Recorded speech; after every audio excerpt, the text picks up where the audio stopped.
Nous sommes sur la route nationale reliant Lomé à Ouagadougou. Plus de 950 km séparent les deux capitales. Au volant de ce camion, celle qu'on surnomme Maman Africa.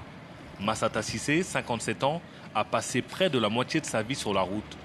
Des trajets qui ne sont pas sans danger, surtout pour une femme. Une fois, les bandits m'ont attaqué vers Tandiata. Ils ont tiré même sur le camion et prendre l'argent avec moi.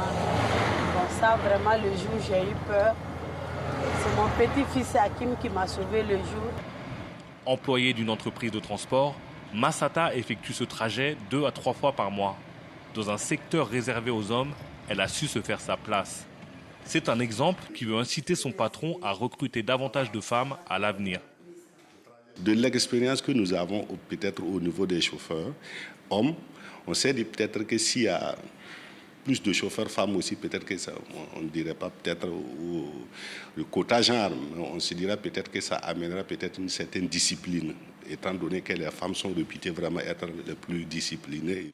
Après une semaine d'absence, Maman Africa retrouve sa famille. Femme célibataire, elle peut toutefois compter sur sa sœur Aminata.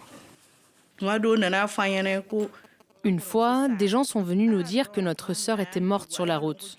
Signe qu'il y a beaucoup de méchanceté autour d'elle, surtout de la part de ses collègues. Je demande à ce qu'on l'aide car elle devient âgée. Nous sommes une famille de chauffeurs. Notre père était chauffeur.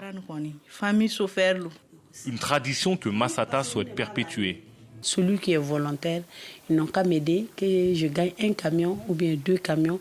Former les filles, mères, les petits garçons, les jeunes garçons, que je fais une centre de formation, que je forme les filles. Mais je veux que les filles aussi gagnent le même courage que j'ai eu. Un cri du cœur lancé par celle qui ne souhaite plus être la seule femme chauffeur de poids lourd en Afrique de l'Ouest.